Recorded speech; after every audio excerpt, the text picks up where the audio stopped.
언론 보도로 다 전해진 건데 국민의힘이 대통령실의 총선에 대비한 용산 참모들을 차출을 요청했다라는 내용입니다. 그 규모가 뭐 많으면 40명까지 된다라는 보도가 있는데 혹시 들으신 게 있는지? 저도 명단은 뭐 본 적이 없고요. 근데 이제 또 이철규 사무총장은 지금 공식적으로 그런 명단을 주고받은 적이 없다. 근데 이 신분이 한 군데가 나온 게 아니라 여러 군데에서 국민의힘 관계자가 나오고 사무총장이 또 나와요. 근데 대부분 명단이 같다는 것과 사무총장의 반박까지 있거든요. 예, 그래서 이제 일단 사무총장 입장에서 공식 부인했다는 말씀을 먼저 전해드리고요.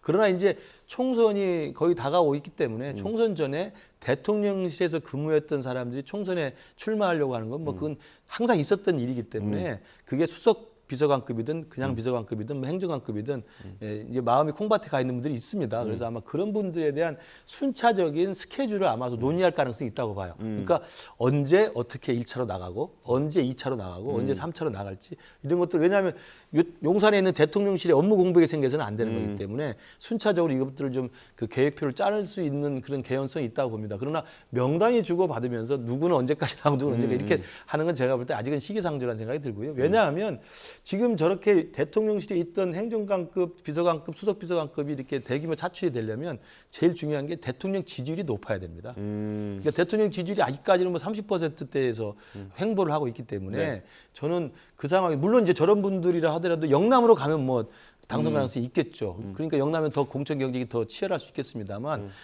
대통령 지지율의 추이를 먼저 보는 게 저는 필요하다. 그리고 대통령 지지율이 한번 해볼 만하다. 그리고 용산에서 근무했다는 경력이 내년 공천에 상당히 도움이 될 것 같다. 라고 한다면 이게 실제로 가셔야 될 가능성이 있는데 아직은 좀 시기상조라는 생각이 들고요. 두 번째로는 그게 되려면 이제 기존의 현역 의원과의 이제 사실은 이제 싸움이 되는 것이고 네. 기존의 또 당협위원장과의 싸움이 되기 때문에 이 부분을 굉장히 별 잡음 없이 잘 그 교통 정리를 해야 될 부분이 있어요. 그래서 그런 것들까지 고려하면 일단 뭐 당내에서는 그런 이야기가 아마 의무로 양으로 나올 수 있고 대통령실도 그런 준비를 의무로 양으로 하고 있는 건 저도 들어서 알고 있습니다만 저렇게 공개적으로나 아니면 이렇게 의도적으로 이야기를 하면서 좀 시간표를 짜는 건 조금 더 뒤에 있어야 되지 않을까 싶습니다. 그렇습니다.